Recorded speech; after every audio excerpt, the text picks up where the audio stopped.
National family health survey 2019-21 के आंकड़े सामने आ चुके हैं, जिनसे पता चलता है कि भारत का फर्टिलिटी रेट 2 है, जो कि पॉपुलेशन के रिप्लेसमेंट रेट 2.1 से थोड़ा ही कम है। दरअसल फर्टिलिटी रेट यह बताता है कि औसतन एक महिला के कितने बच्चे हैं। जनसंख्या को स्थायी बनाए रखने के लिए यह 2.1 के आसपास होना चाहिए, क्योंकि अगर 10 कपल यानी 20 लोगों के 21 बच्चे होंगे तो लगभग जनसंख्या स्थायी रहेगी, क्योंकि कुछ बच्चों की असमय मृत्यु भी हो जाती है। अब इन आंकड़ों के सामने आने के बाद यह प्रश्न उठता है कि भारत के डेमोग्राफिक पर इसके क्या असर पड़ने वाले हैं। क्या अभी भी भारत को जनसंख्या नियंत्रण जैसे किसी कानून की जरूरत है? आइए ये सब जानते हैं अन मीडिया के इस एपिसोड में। केंद्र सरकार के स्तर पर राज्यसभा में राकेश सिन्हा के द्वारा 2019 में पॉपुलेशन कंट्रोल बिल प्रपोज किया जा चुका है। इसके साथ ही उत्तर प्रदेश और असम की राज्य सरकारों ने भी अपने स्तर पर प्रति दंपति बच्चों की संख्या को 2 तक सीमित रखने के लिए बिल प्रपोज किए हैं। इन जनसंख्या नियंत्रण कानून के समर्थन में अक्सर 2 तर्क दिए जाते हैं। पहला तो यह कि भारत की जनसंख्या बहुत तेजी से बढ़ रही है और यह देश के संसाधनों पर अतिरिक्त बोझ डाल रही है।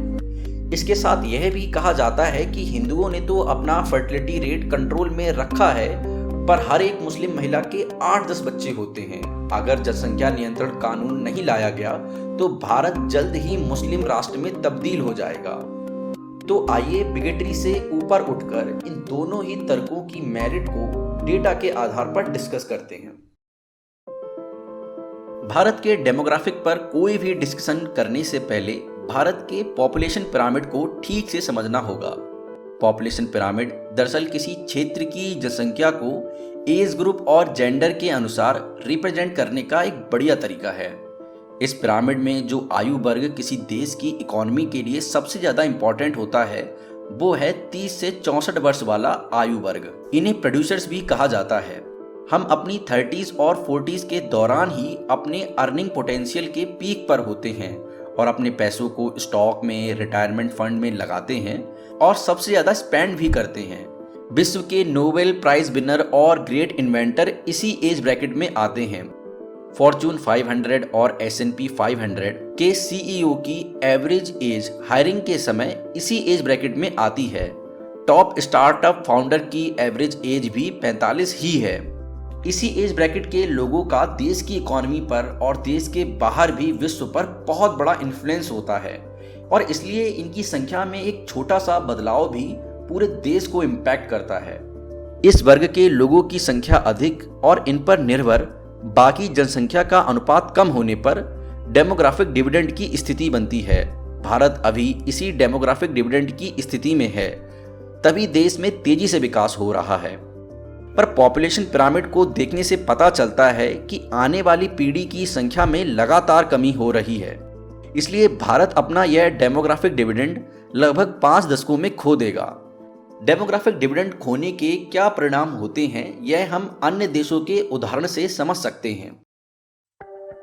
यूरोप के कुछ विकसित देशों को ऑफेंसिव रूप से पिग्स कंट्रीज के नाम से जाना जाता है, क्योंकि वहां का आर्थिक विकास सालों से रुका पड़ा है और जब इसका कारण तलाशेंगे तो उनका फर्टिलिटी रेट ही उनकी खराब आर्थिक हालत के लिए जिम्मेदार है। क्योंकि वहाँ ज़्यादा इमिग्रेशन नहीं होता है और जनसंख्या कम हो रही है, तो उसके साथ ही उनकी आर्थिक हालत भी खराब हो रही है। किसी देश में जितने कम लोग होंगे औसतन वह उतनी ही छोटी इकोनॉमी की रचना करेगा और डिपेंडेंसी रेशियो के अधिक होने पर आर्थिक विकास के अवसर भी कम ही होंगे। ऐसे ही जापान का आर्थिक विकास दशकों से रुक सा गया है, क्योंकि वहाँ की पॉपुलेशन समय के साथ कम हो रही है। चीन का फर्टिलिटी रेट कम होने की वजह से ही उसका आर्थिक विकास की दर अब कम होने लगी है, जो कि भविष्य में और भी खराब होने वाली है। तो भारत के पास विकसित होने के लिए लगभग 50 साल है। उसके बाद भारत में प्रोड्यूसर्स की संख्या तुलनात्मक रूप से कम होगी और सीनियर्स की संख्या में बढ़ोतरी होगी, जो कि इन्हीं प्रोड्यूसर्स पर निर्भर होंगे। तब अच्छी आर्थिक विकास की दर से इकोनॉमी को बढ़ाना बहुत मुश्किल होगा। भारत की इकोनॉमी भी जापान की तरह रुक सी जाएगी। भारत का फर्टिलिटी रेट ऑलरेडी ही रिप्लेसमेंट रेट से थोड़ा सा कम हो चुका है और अगर आज किसी पॉपुलेशन कंट्रोल लॉ से फर्टिलिटी रेट को आर्टिफिशियली रूप से और कम किया जाता है तो भविष्य में भारत को इसके गंभीर परिणाम भुगतने होंगे। भारत के जिन राज्यों में पिछले दशकों से ही फर्टिलिटी रेट रिप्लेसमेंट रेट से कम है, वहां होने वाले विकास का कारण भारत में होने वाला इंटरनल माइग्रेशन और डोमेस्टिक मार्केट का जनसंख्या के साथ लगातार बढ़ना है। अब अगर जिन राज्यों से यह माइग्रेशन होता है उनका फर्टिलिटी रेट ही कम कर दिया जाएगा तो इसका परिणाम पूरे भारत को भुगतना होगा। हमारे बुढ़ापे के समय भारत के आर्थिक विकास की हालत बहुत खराब ना हो जाए, इसके लिए आज किसी भी पॉपुलेशन कंट्रोल लॉ का पारित ना होना बहुत जरूरी है।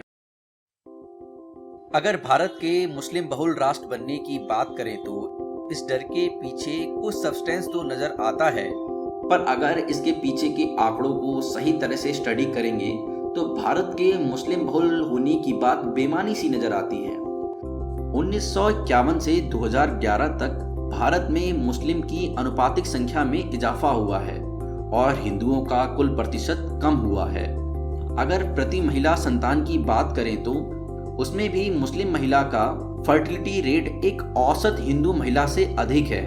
पर अगर आप ट्रेंड को देखेंगे तो साफ पता चल रहा है कि मुस्लिम महिलाओं का फर्टिलिटी रेट भी हिंदू महिलाओं की तरह तेजी से गिरा है।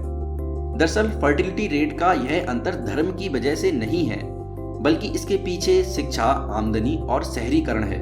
क्योंकि अगर हम भारत में राज्यों के अनुसार फर्टिलिटी रेट को देखते हैं तो सबसे अधिक फर्टिलिटी रेट बिहार, मेघालय, उत्तर प्रदेश और झारखंड का है, जो कि मुस्लिम बहुल नहीं है। पर यहाँ शिक्षा, आमदनी और शहरीकरण का स्तर औसत भारत की तुलना में बहुत खराब है। ऐसे ही अगर मुस्लिम महिला के शिक्षा को स्तर को देखेंगे तो बाकी धर्मों की तुलना में यह काफ़ी कम है।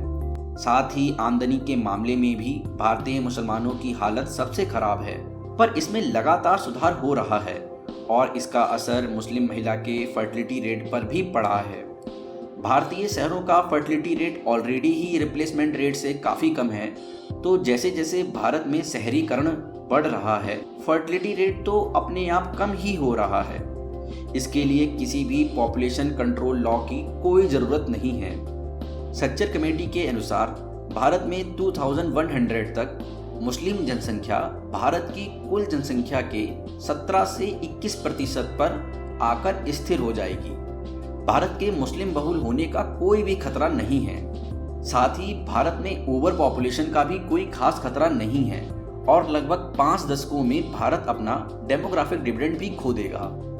तो अगर आज कोई पॉपुलेशन कंट्रोल जैसा लॉ आता है तो भविष्य में भारत को चीन और जापान की तरह ही खतरनाक परिणाम भुगतने पड़ सकते हैं।